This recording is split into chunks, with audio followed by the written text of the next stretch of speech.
Right, it works.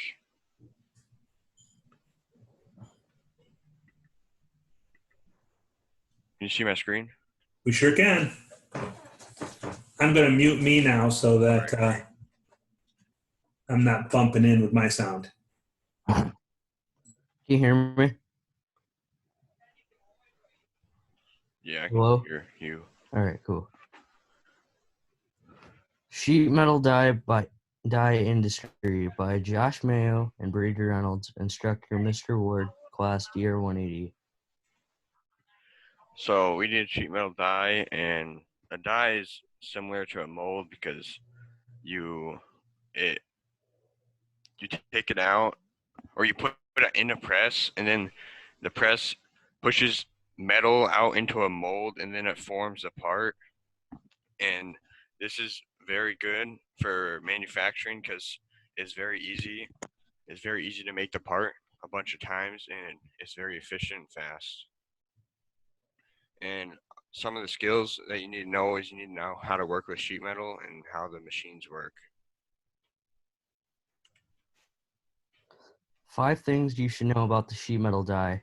The types of dies, types of sheet metal dies, purpose of a die, what a sheet metal die is, types of presses used with dies, advantages of using a sheet metal die. And the purpose of a sheet metal die is to quicken the process of making multiple copies. So there'd be a press, and then you would put the die under the press, and then it would be able to push down the sheet metal into the die, and it'd be just easier to make the part than rather trying to form it yourself, and it would use the least amount of scrap material. The pros of a sheet metal die is it's quick, it's very precise, it has less scrap material after you cut the part out or make the part, and it longs really long, and it's like they do break, but it's not very often. And yeah. There are two different types of dies, and compound dies, it will perform multiple cuts in one stroke, meaning that the press would go down on the sheet metal more than once to make the part. And this makes it more fast and efficient for making more parts. And a combination die is when you cut something in the sheet metal and you also bend or extrude it. And that's what a combination die is. There's many types of presses. The 3 most common are hydraulic press, electric motor operated press, and manual press. The hydraulic press uses more force. The manually operated is low cost but can not produce as much force due to it being operated by a human. There are also different types of electric motor presses for different uses. In our conclusion, there are compound combination dies, which both have good uses, and the purpose of it is to be able to make multiple parts in a fast manner. And the sheet metal die is a tool with the press to make multiple parts faster, and different types: electric, hydraulic, and manually operated. And some advantages: it costs less and uses less scrap material. And we're done.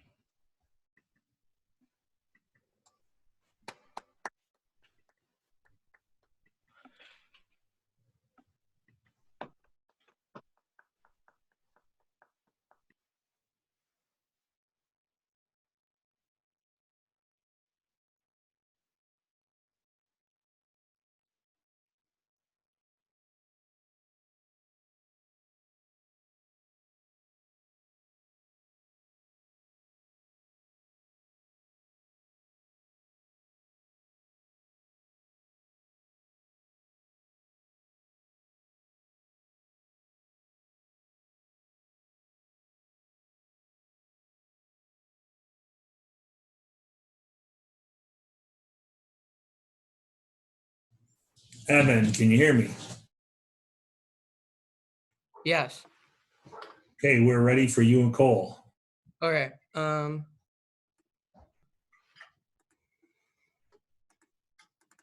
Can you see this? Can you see this? Yeah, we're good. Yes. Okay. You ready, Cole? Cole? Yeah. Okay. Okay. Here we go. This is our presentation on plastics by Cole Herring and me, Evan Pori, in the class Dear 180 with instructor Mr. Ward.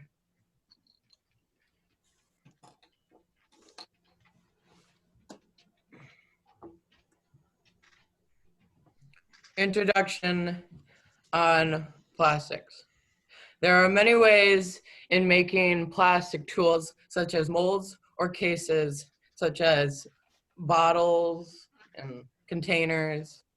In this presentation, here are the many ways in making such tools in hollow objects. With this presentation will include the convenient molding processes. In the left-hand corner is some of the material used in this process.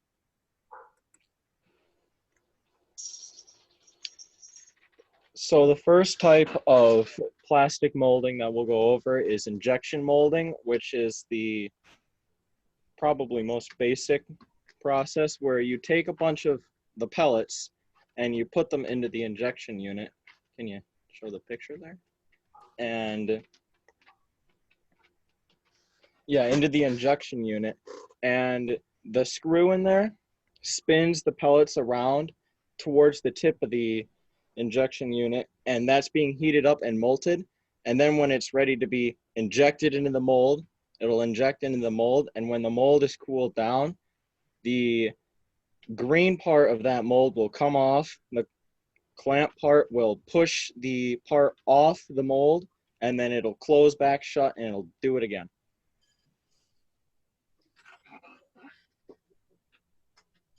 Extrusion molding. Extrusion molding is the manufacturing process where the small raw plastic material is melted down and fed into a hopper, similar as in the injection. And the heaters heat up the plastic, similar to the injection. And then a shaping die the plastic is pushed into a shaping die, which makes tubing and pipes, sheet and film, and other structural parts.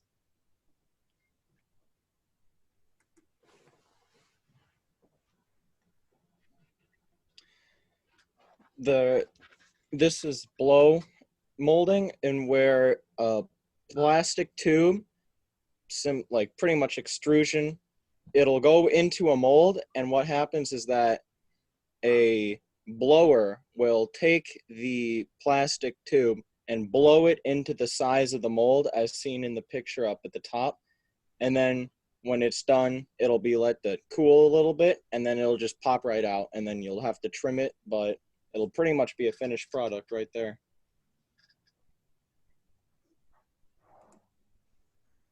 Rotational molding. I have a video if it's okay. Will it show up? This is a video on rotational molding.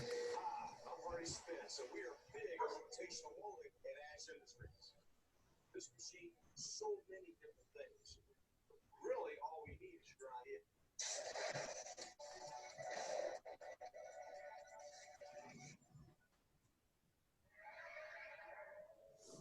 Rotational molding is unique in that it can make hollow things, such as this float, a kayak, a part of a drone, that fancy cooler that you see in the store that you can't afford.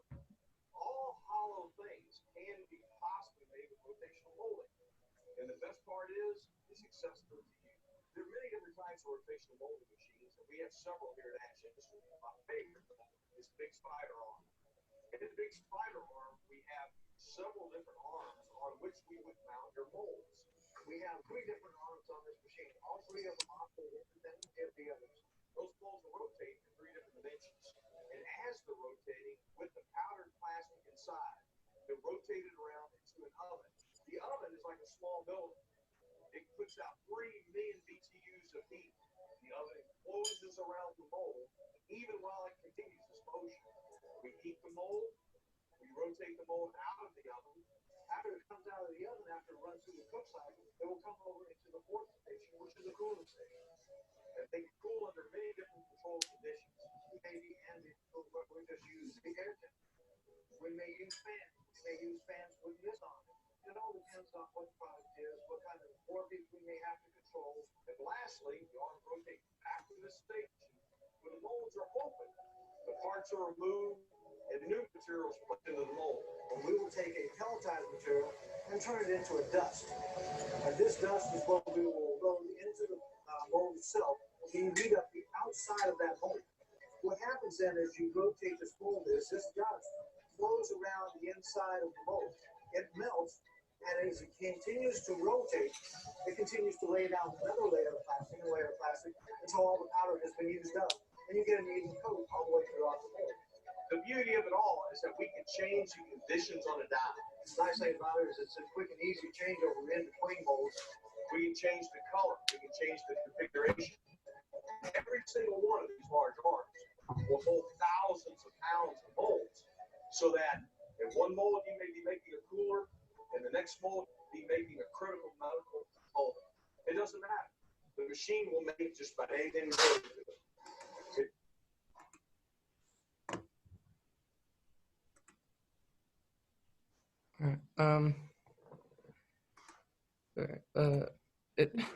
It won't let me. Okay, there we go. So that is a video on rotational molding. So this is solid phase molding, and the best way to describe it is you take a piece of plastic and you heat it up till it's not molten, but you can like manipulate it a little bit, and then you put that into the mold and it stamps out. It's like a stamp. And there's tons of different ways, like the closed die, which is shown up in the top right, where you take your plastic and you put that in a ring, and then you have the stamp come and close, and it'll form it. Cold heading is the same, except it uses metalworking equipment, and that's kind of what solid phase was made for. And then there's stamping, which is similar to the die closed again, but it's more of like an actual stamp, you know, those wax stamps. It's almost like that. Excellent.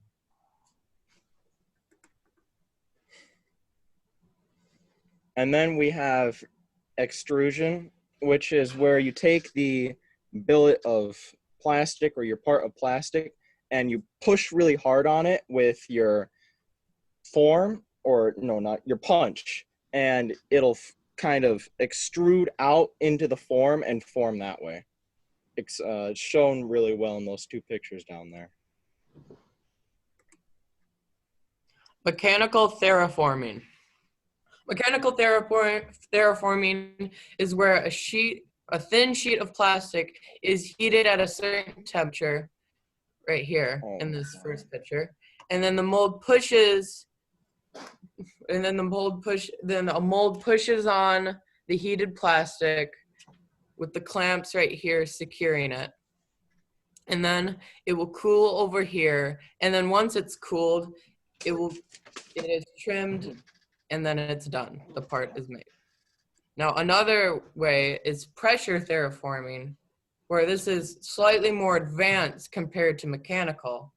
It is where the heated plastic instead lets air push into the part, into the mold, or a vacuum sucks it down into the mold. And here's 2 pictures of mechanical and pressure.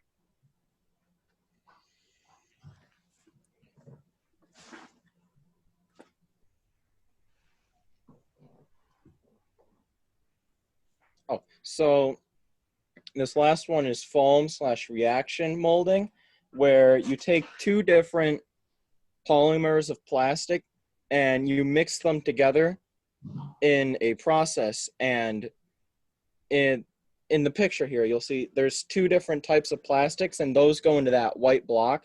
That's like the point where it all mixes together. And when it's ready to be molded, it goes down those tubes to the mold, and it just kind of like injection molds into the mold. And when it's done cooling or whatever, it comes out and it does it again.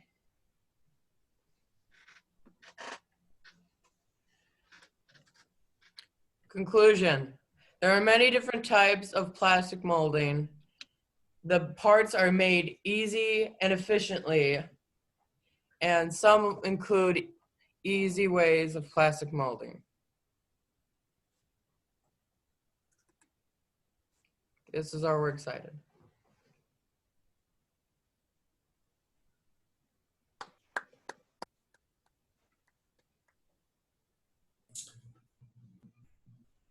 Okay. Now we are on to David and Anthony. All right. David's going to be sharing the screen. Yep.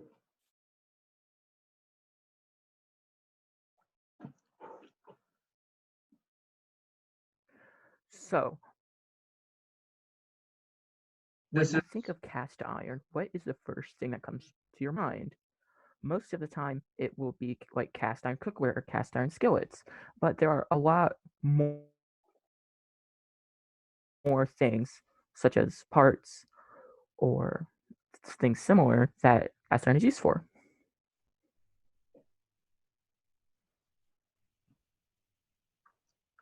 an overview of cast iron.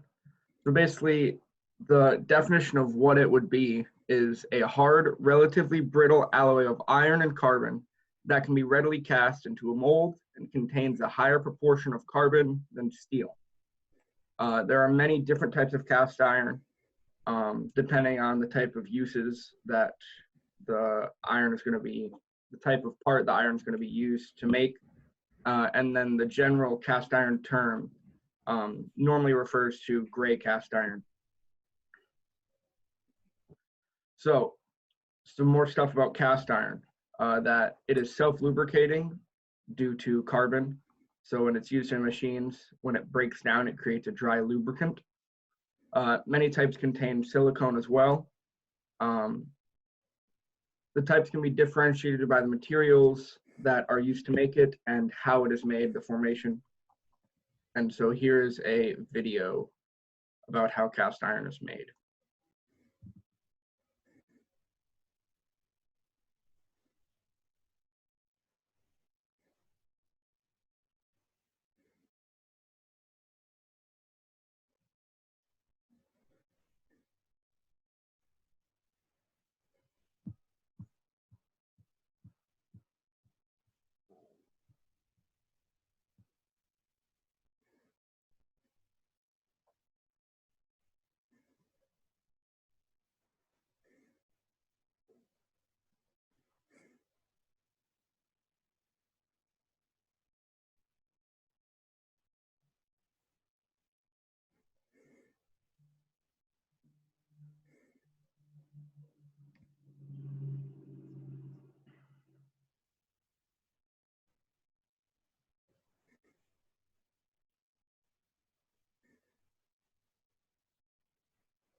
So that is just a bit about how cast iron is made and like poured. So that is how it is made.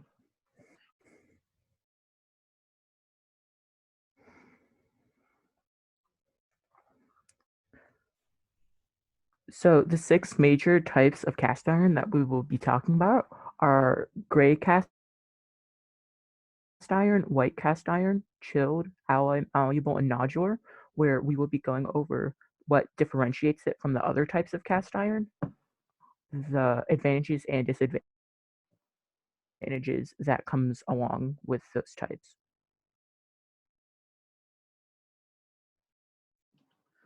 So gray cast iron, some of the properties are that carbon is present in the form of graphite, and that would be graphite flakes. It is the most common type of cast iron. Some advantages are that it is resistant to galling and wear. And what galling is it is when two pieces of metal and cast iron in this instance get adhered together by friction and a lot of pressure, and then some of the metal gets taken with the other part. So in like a nut and bolt, if the nut has a lot of friction on it, it could strip some of the bolt threads away. Gray cast iron also has high compressive strength, and so it can be compressed and has a lot of strength that way, as opposed to tensile or shear strength. But it is also very brittle.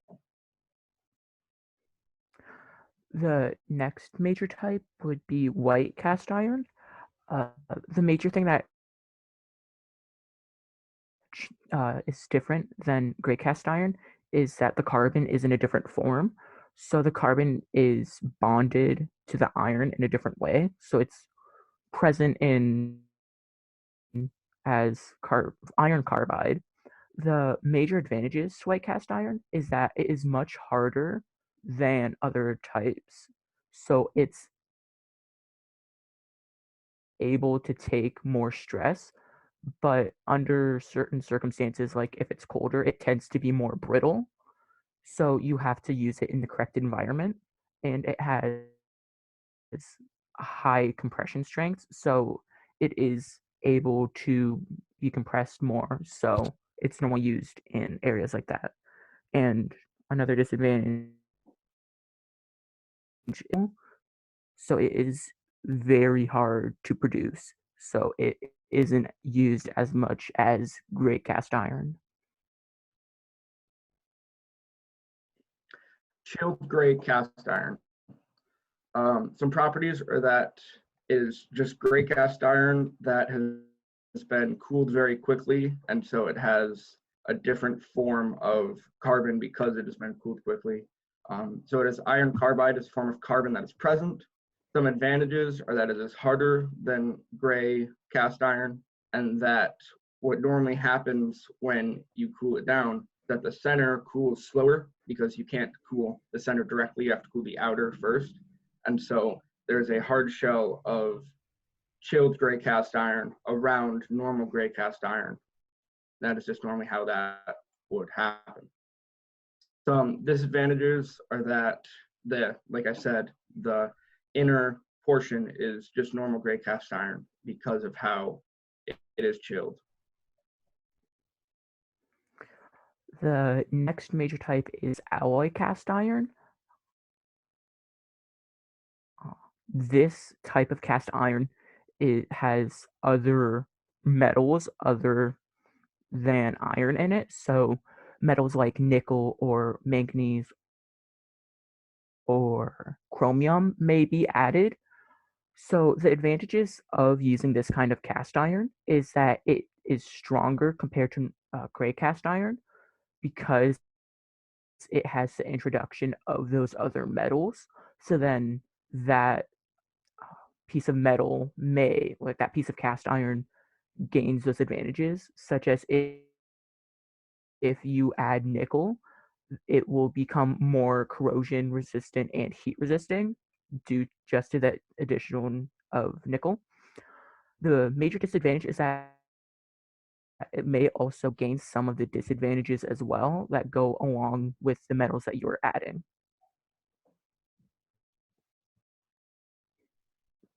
Malleable cast iron. So malleable cast iron is just white cast iron that has been annealed. And so it's gotten really hot. They heated it up and then let it cool down very slowly. And we'll talk about annealing on the next slide. So carbon is present here in the form of graphite. Some advantages are that it's very ductile and it has a high ductility, meaning that it can bend without breaking quite a lot. Some disadvantages are that there's a limit to the size of the part because you have to first it's first made out of chilled cast iron, and so the whatever limits you have with that, then you also have with malleable cast iron. So what annealing is it toughens up the metal by allowing it to bend instead of just snapping. So with some hardened metals, they're very brittle, but they're also tough. They will break instead of bend. And when you anneal a metal, you heat it up very hot, and then it cools down slowly, allowing it to bend and have a little more give to it before it will break. Nodular cast iron. It is also called ductile cast iron. Carbon is present in the form of graphite, but instead of flakes this time, they are in little tiny spheres or nodules, as you can see down here in the picture. Some advantages are that they have a very great tensile strength, a lot stronger than gray cast iron. Some disadvantages are that they're harder to machine and work with than normal cast iron.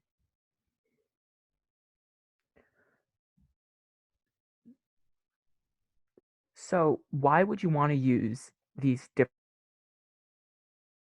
types of cast iron? Gray cast iron is mostly used in places where the stiffness of the gray cast iron is needed, or it needs to hold in a lot of heat.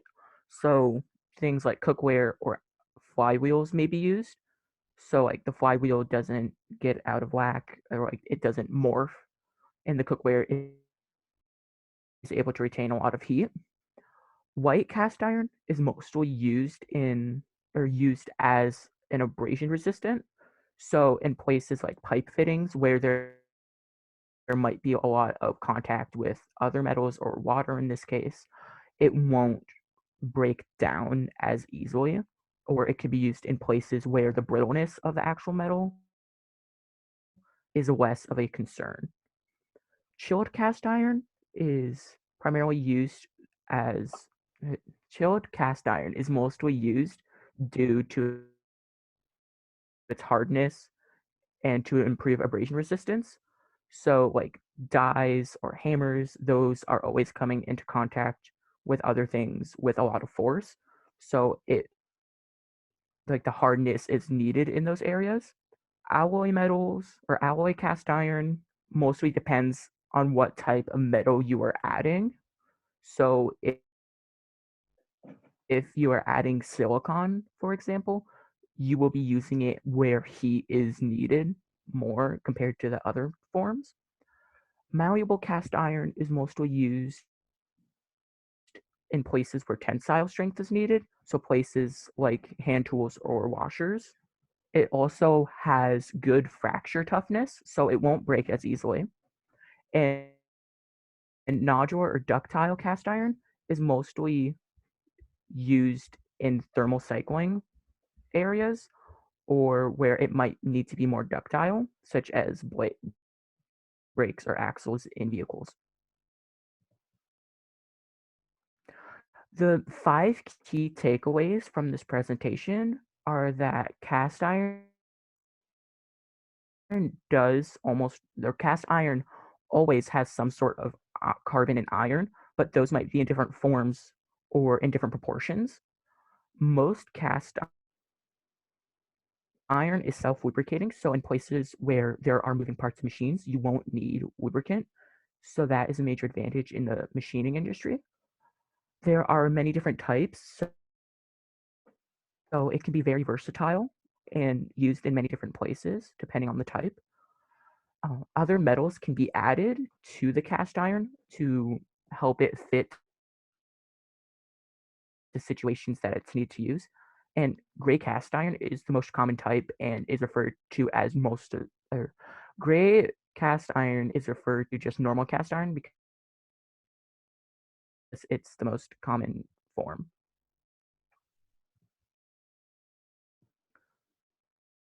So for our conclusion, there are 6 major types of cast iron that we went through. The uses can depend on what you want the metal and cast iron to do. All cast iron has varied amounts of carbon, iron, and silicon. So those ratios between those different metals will impact the strength or what the metal can do. And the introduction of metals can also change the gray cast iron as well. So, when you're locked in a gridiron, remember it's made from cast iron. And here are our sources.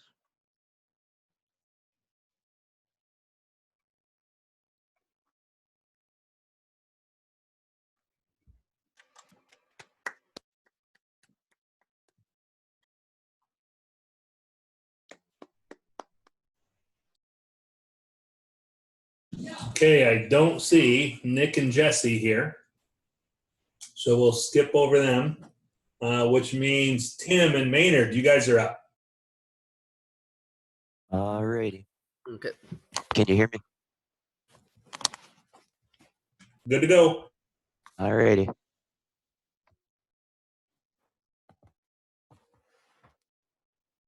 Can you guys see my screen? Yes. Okay. It's all white right now. Yep, it should be. All right, ready, Tim? Yep. Okay. For our presentation, if you like heat, you're in for a treat. Hi, my name is Timothy Gutierrez, and this is Maynard Stewart, and we're presenting heat treating today for DR 180 by instructors Mr. Wood. 5 things you should know from this presentation. What does a heat treating area look in a facility? Different types of heat treating. What is a hardness test? Why do you do the hardness test? And benefits of heat treating. Overview. Process of using heat to change the properties of a material, variety of types, hardness testing, and applicable to different materials. So what exactly does the process do? So when you're working with a material in a manufacturing process, they have a crystalline structure. When they are initially cast, they're typically not very strong. However, heat treat them, this changes the crystalline structure and it makes them much stronger and typically increases their corrosion resistance too. So here's what a heat treating area in a facility would look like. Typically, a large section in a factory is dedicated just to heat treating. Typically, a large kiln that reaches high temperatures fills up that space, and they can treat multiple objects at once. Some cases can run 4 hours a day. Annealing. Annealing starts off with the recovery stage. This is where it's heated up until the internal stresses are relieved, about 900 Fahrenheit. And then it is soaked for about 1 to 2 hours, in which time the components of the inside are weakened. And then it goes into the recrystallizing stage. It is heated up into the crystallizing temperature, but it's not to the melting point. So it becomes weaker when it's slowed at 100 degrees an hour in still air. This can be used on steel, cast iron, brass, copper, and aluminum. And this decreases the hardness and increases the ductility so it bends more. Quenching. Quenching is a process in which you rapidly cool the material. The metal is heated to its recrystallization temperature. Let the heat soak the material by letting it stay at a certain temperature for a few hours. And then it is cooled by 4 different ways. One is air, where it's let sit out in air. and it's compressed air to let it cool down to room temperature. Oil. It can be put in different types of oil, which cools it down quicker than air. Or water, which is used the same as oil, but cools the material quicker. And Brin. Brin is a mixture of water and salt, which cools the water faster than air, oil, and water. Another type is carburization. This process uses carbon to heat treat. Carbon is added to the crystalline structure at 900 degrees Celsius, and it is only useful on steel due to the way that it binds, and it is only used to harden the material. Another process is tempering. This one is used in conjunction with other heat treating processes. And this is performed by slowly cooling the material, and this prevents softening and or brittleness. And the temperature and length varies between the object size and material, and it can be used on other materials other than steel like glass.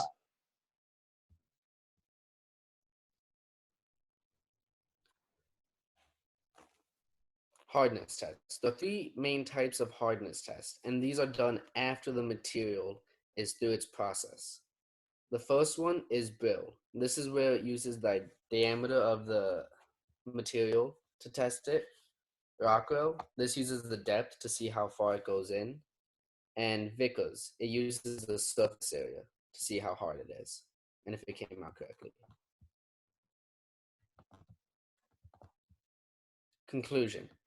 In conclusion, you should know heat treating process, the major types of heat treating, what the hardness test is, and the different types of hardness test.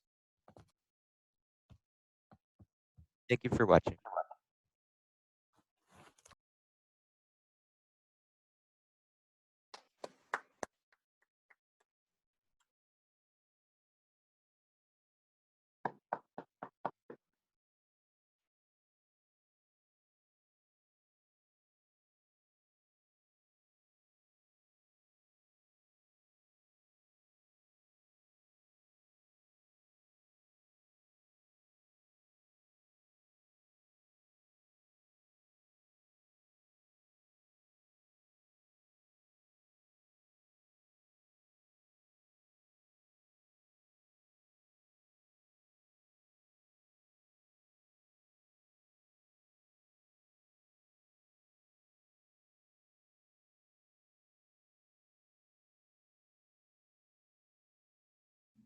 Meg, are you there? Yeah. We're ready to go for you. All right. Desktop. How do I do this? Go to the bottom of your screen and it'll say share screen. I see the share. I just don't know which to click, desktop or application. Click the desktop.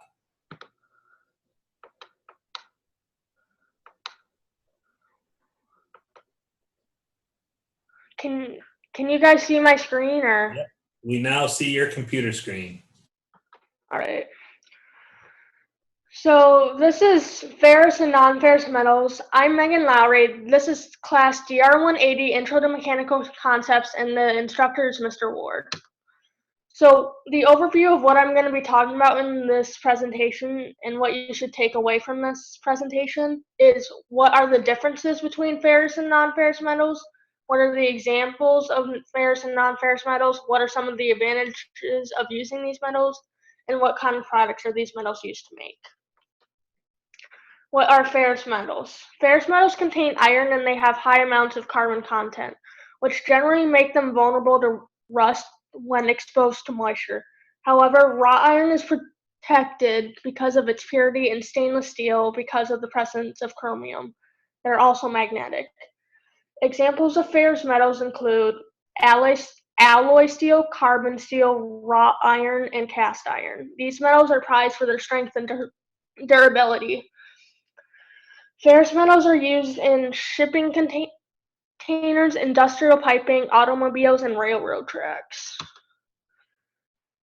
Non-ferrous metals. Non-ferrous metals contain no iron, and one of the bigger advantages these metals have over ferrous metals is their malleability. Non-ferrous metals have a higher resistance to rust and corrosion since they contain no iron. These types of metals are ideal for gutters, pipes, roofing, and outdoor signs.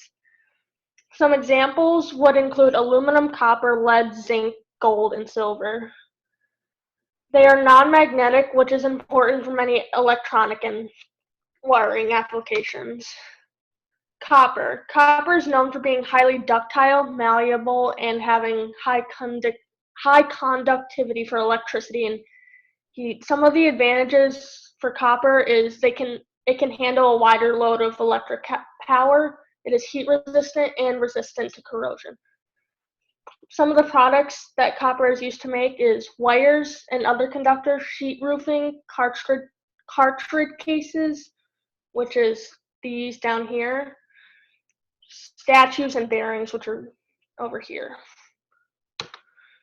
Aluminum. Aluminum is known for being lightweight, malleable, and it can have low strength depending on how thin it is. It's easy to forge, weld, and machine. Aluminum is not suitable for high temperature environments. Advantages. Okay, that should be up there, but aluminum is used in aircraft food cans, castings, pistons, railways, cars, and kitchen utensils. All right, brass. All right, brass is an alloy of copper and zinc. It often has a bright gold appearance. It has a higher malleability than bronze or zinc. It has acoustic properties, which makes it a great metal for musical instruments. Advantages is brass is a good conductor of heat. It resists corrosion and it's easy to cast. Products that this metal is used to make are musical instruments, firearm cartridge casings, radiators, architectural trim, and pipes and tubing, screws, and decorative items. All right, bronze. Bronze is an alloy of copper and another metal, which is usually tin. Bronze is brittle and exhibits low friction against other metals. It's also a highly ductile metal. Advantages is that it's corrosion resistant. It can withstand high temperatures, good machinability, and weldability. Product examples include bearings, machine tools, ship propellers, and musical instruments. Carbon steel. This type of metal is one of the most common to be used when working with ferrous metals. Carbon steel is primarily made up of iron, which makes up about 90% of carbon steel's composition. Advantages is that it's durable, affordable, it's environmental friendly, and it's high strength. Products include furniture, automotive components, pipes, nails, and springs. Wrought iron. Wrought iron is an alloy which contains barely any carbon, making it almost pure iron. When wrought iron is being manufactured, some slag is added, which then gives wrought iron resistance to corrosion and oxidation. Advantages include excellent weldability, it's ductile, malleable, tough, and has high tensile strength. Products include fences, gates, pipes, nuts, and chains. 5 facts is that ferrous metals are magnetic, while non-ferrous aren't. Non-ferrous metals are ideal for wiring applications since they're not magnetic. Ferrous metals are prized for their strength and durability. Non-ferrous metals are usually more malleable than ferrous metals. Non-ferrous metals have a higher resistance to rust and corrosion because there's no iron content in them.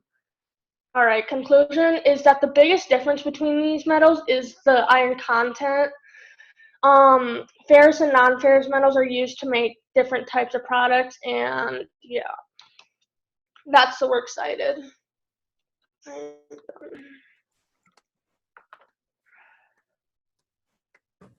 Okay, thank you, Meg.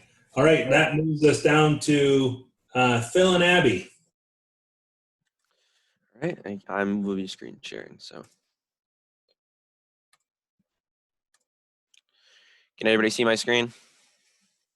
Yes, we can. Okay. So first off, today I would like to talk about the coronavirus. I know it's been going around recently, so everybody right now take the time, if you have hand sanitizer near you or if you're near your bathroom, take time to wash your hands. And now on to the presentation. Casting and Forging by Philip Spears and Abby Tischler. This is Class DR 180 with Mr. Ward. Okay, so our overview of what we will be covering today. What is casting and forging? The differences between them: sand casting, cores, centrifugal casting, die casting, investment casting, permanent casting, and some of the forging processes. So you might want to know, what is casting and forging?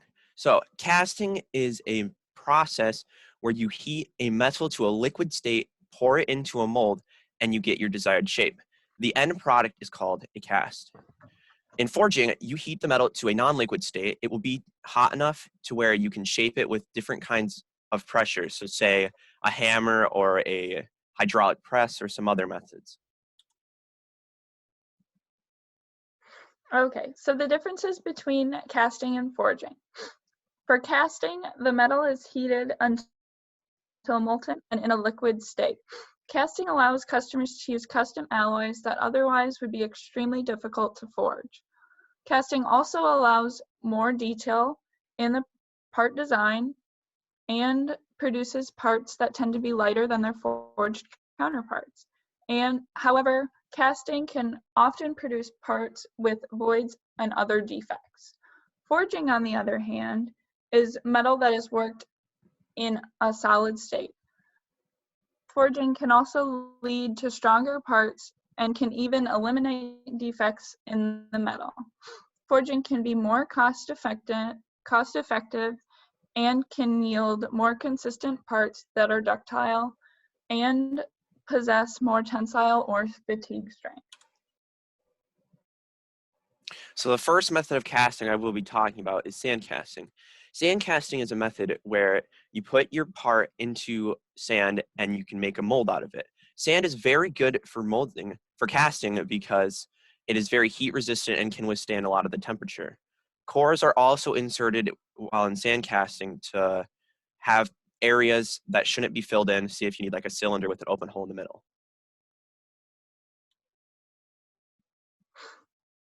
Okay, so cores are used in casting to create the interior part of the casting. Now, the next method I would be talking about is centrifugal casting. Centrifugal casting is a method where molten metal is poured into a spinning die. The way this works is from the centrifugal force, the molten metal is pushed to the outside of it. So you can see in the bottom left picture, it is made into like a cylinder with an open hole in the middle. All of the impurities and like say bubbles get pushed to the surface of the cylinder and can be machined away to have a nice clean finish. Next up is die casting. Die casting is a process in which molten metal is forced under pressure into reusable metal dies.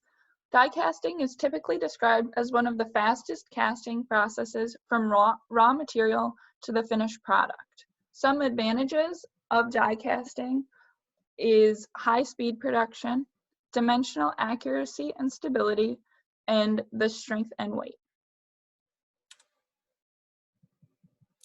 So another method of casting is investment casting. Investment casting is where you take a wax pattern and cover that wax pattern in a ceramic shell. The wax is then removed to form your mold. Molten material is poured into the ceramic shell, then cooled. Once that is cooled, you can break away the ceramic shell and you will have your finished part.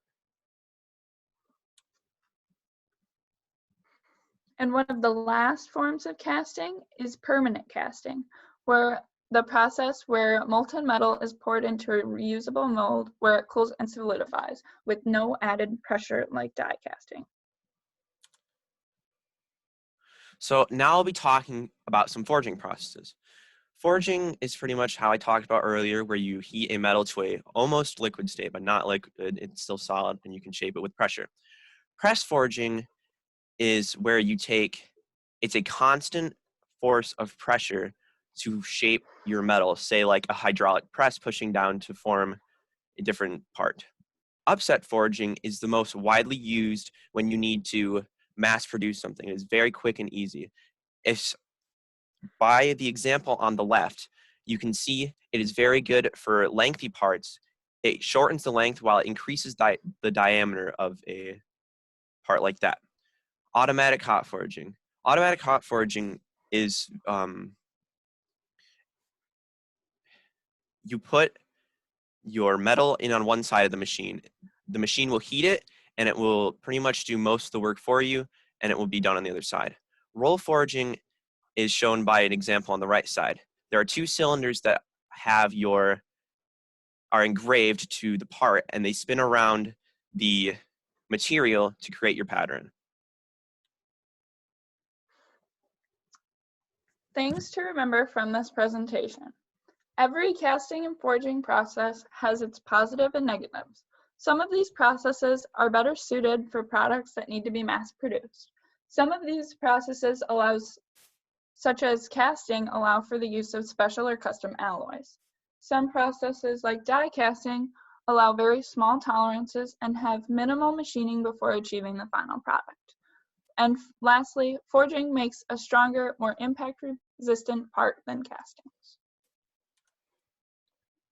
So our conclusion. Our conclusion being, you can use casting and forging in many different ways to get the desired part you want to. And there are many different types of ways you can use casting and forming as well. When casting, there are a variety of molds you can create to get what you need, and they are all used in specific ways. But in the end, the mold will always be removed from the part at the end to have your part. And in forging, you will always have a metal that is in a non-liquid state used by pressure to form your desired part.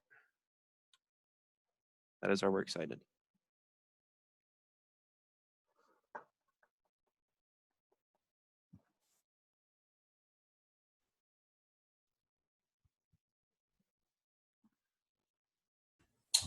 Okay.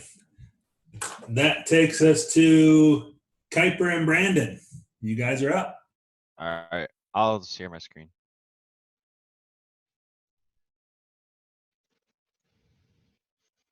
All right.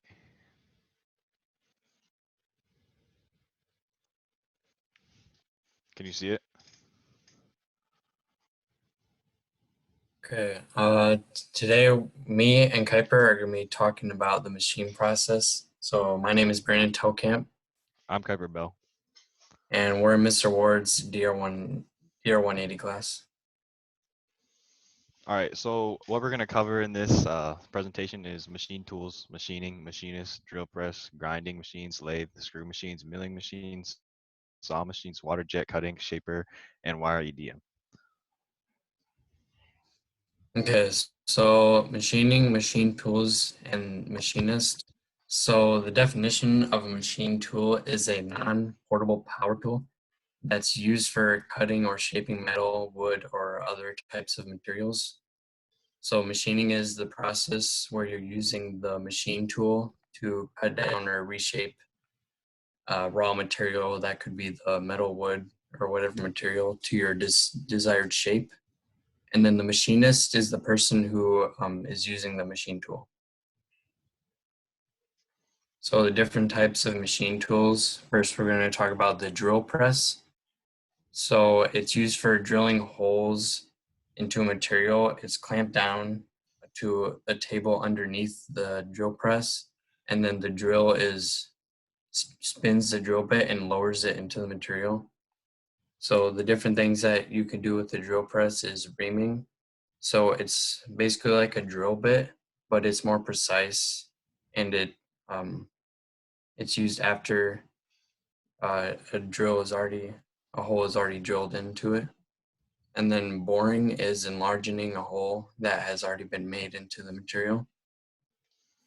And then counterboring, as you can see on the picture to the right, is a larger hole that is only drilled down to a certain distance. There's also a countersink, which is like a counterbore, but it's at an angle instead of the flat bottom as you saw. And then tapping is just adding threads to a pre-drilled hole. All right, so a grinding machine, basically it's used to grind down excess material on metal usually. And it's like a rotating blade, or not a blade, but like it's like a rotating piece of metal that is used to basically, trim down excess metal. And it can be various metal. The blade can, Usually it depends on what you're like trying to trim down, I guess. It can also be used to polish things and stuff like that. There's also like a different kind of grinder, which is like a belt grinder, where it's like a instead of like a blade spinning, it's like a belt that's moving very fast. And you would like, for example, if you were like trying to trim down some piece of metal, you would put that onto the like belt, and it would just start creating friction and like trimming down the material. Okay, next is the lathe. Lathe is where the piece that you are cutting down is spinned about on an axis, so it can be cut, sanded, and more. It's used to create a symmetrical piece of work. So one of the disadvantages to this is it can't create squares since it has to be symmetrical. A screw machine is similar to a lathe, but it like spins the workpiece around like a lathe. But the difference is it's done automatically, unlike the lathe, which requires manual labor. And for this reason, it's used for small to medium parts, and a lathe can be used mainly, or it can be used. A lathe can be used on a like that's the advantage of a lathe. It can be used on bigger parts because it's done manually. Okay, milling machines. A milling machine is like the drill press, like I talked about earlier, but the table underneath can be moved, and then so it creates an X, Y, and Z plane. And there's horizontal and vertical milling machines. The vertical looks like the drill press, where it's got a drill bit on it, and then it lowers it down vertically. And then the horizontal has a circular blade, as you can see on the bottom right picture, that is spun and then lowered and cut to cut the material. And then for CNC, which is computer numerical control, it's the same. It can be horizontal or vertical, but it's guided by a machine. So a saw machine, it's pretty self-explanatory. It's used to, it's like there's a table and then there's like a blade in the, not necessarily in the center, but on the table, and there's a line going down it where the blade, like the end of the blade is in it. So it's just a blade coming down, and it's usually used to cut metal or raw materials into like bars or whatever you're like. It's not used like for detailed work. It's mainly just used for cutting something down to like a smaller form, I guess. And water jet cutting is where water is used at a very high pressure, and then it's sprayed onto a material that then cuts it. It's good because there's no heat affected zones from the water, and it cuts most materials in any direction. And the only downside to it is it takes a long time, and cheaper cutters can break down very easily during cutting. And the shaper is where it has a linear moving cutter that constantly is moving back and forth. And then the table slowly raises up the material. So then it slowly cuts the material away as it's moving back and forth. The advantages is it's fairly inexpensive and the machine is very simple. And not much force is needed to make the cut since it's little bit at a time. And the downside to this is it takes a long time to make large cuts.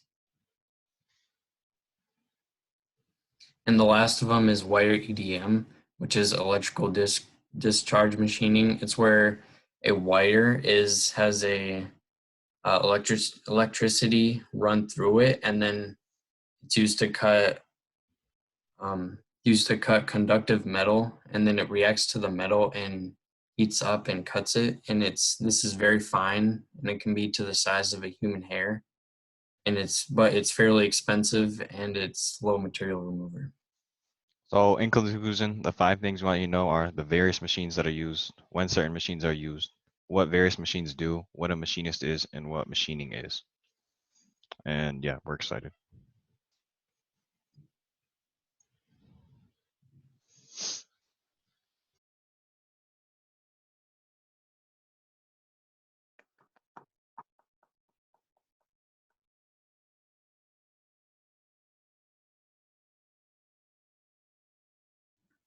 Okay, thank you.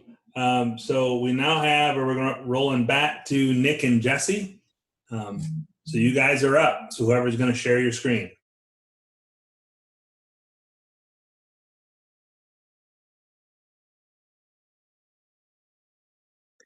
I'm doing this on my phone, so I can't pull it up on my screen.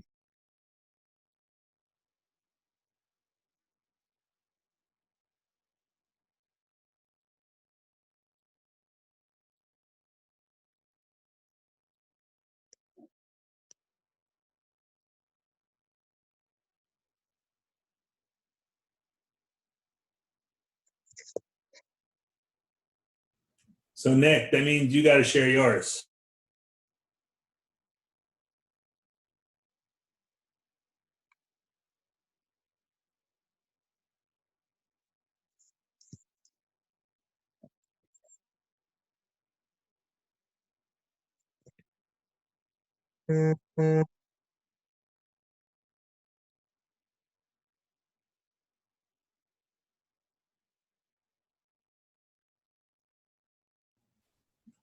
Nick, you got it? You know what you're doing?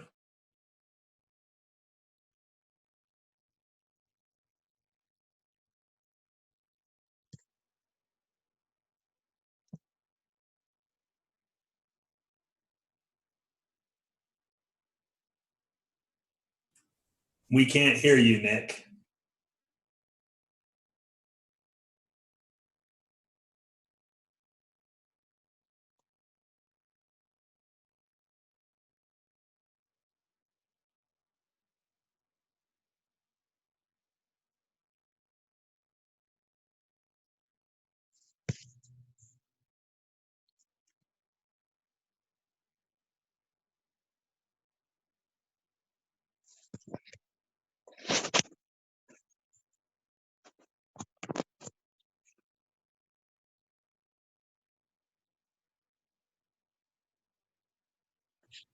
Nick, can you say something so we can see if we can hear you? Because we can't hear you.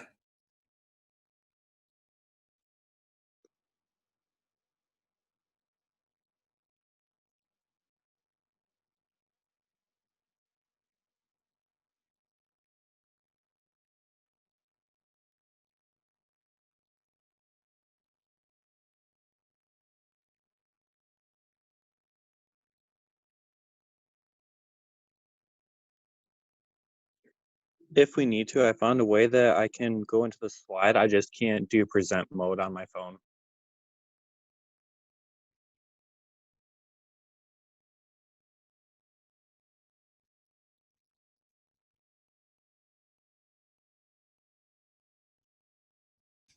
Trying to work with Nick right now to get him so he can hear us.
We're just waiting for Nick to see if he can leave the meeting, come back so we can get sound. Okay.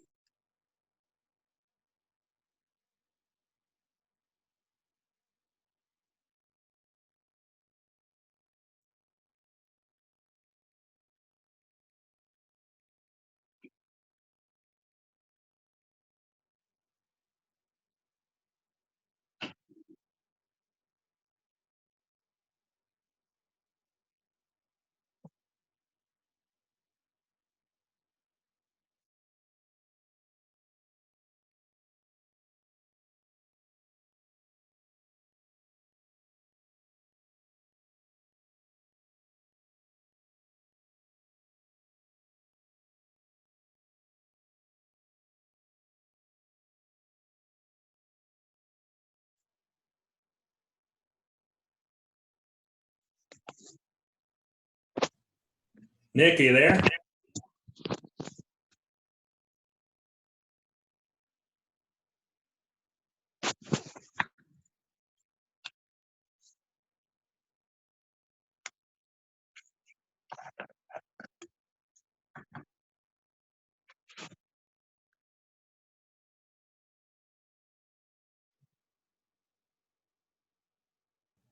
You can hear me though, right, Nick? Go over to the bottom left-hand side of your screen where you see the microphone and test your system to make sure that your sound and microphone are working.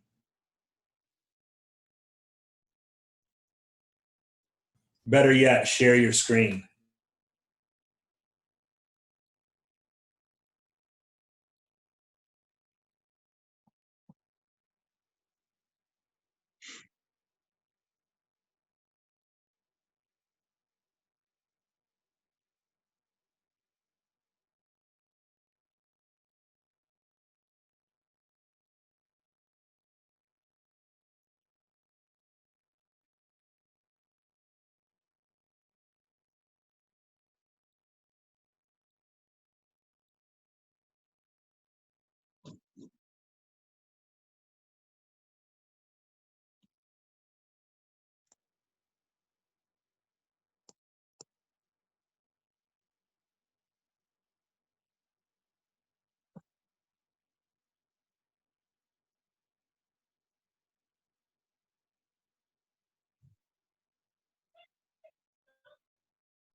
Try to talk now.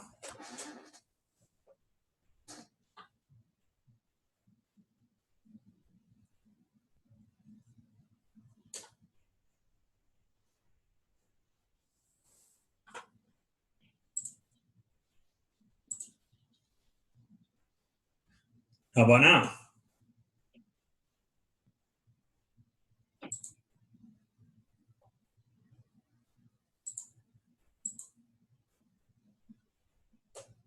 So you can't hear us, Nick?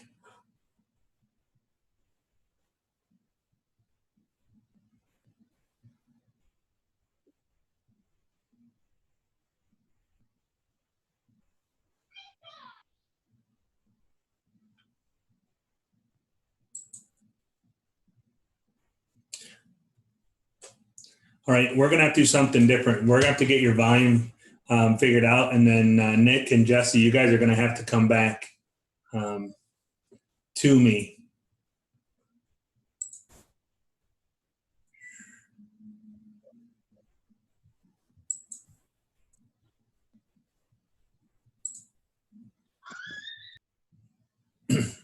Nick, you're gonna have to come back. Can you stop your sharing screen?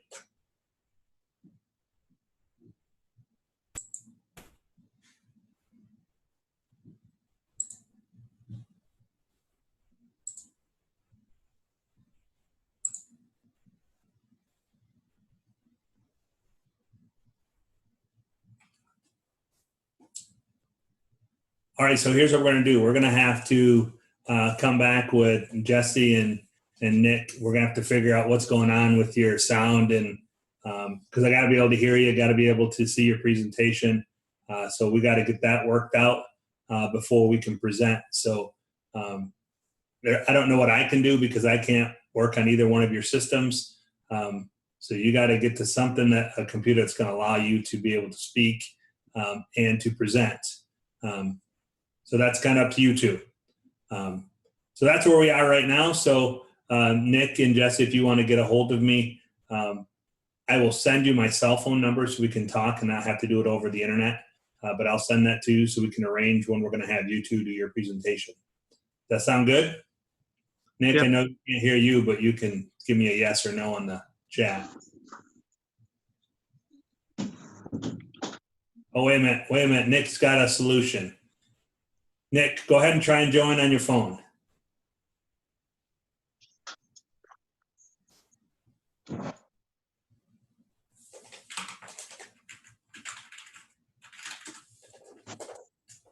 So Nick's going to try and join on his phone and talk through his phone.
Okay, so here we're gonna end the meeting.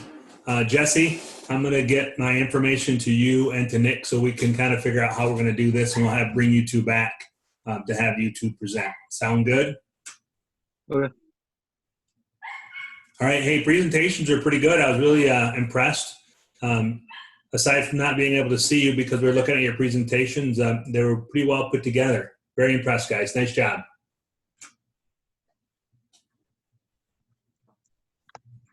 Thank you. All right, so let's continue to work on your nesting activities. So you've got your sheet metal nesting and your fidget spinner. I got to send you the bearing. I forgot to do that. So I'll get that out here in a little bit. But you got to design your fidget spinner that you're going to send to me, and then your nesting project that you're working on. Okay? All right, we'll see you guys. Oh, got a question.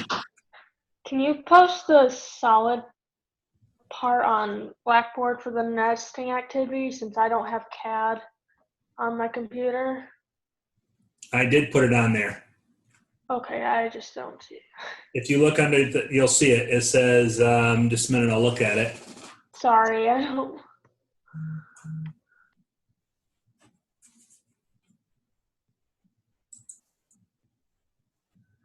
I'm looking here real quick.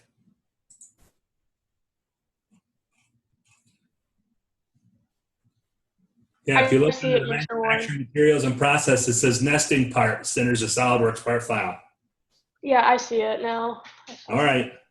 All right, guys. We'll talk to you soon. Bye.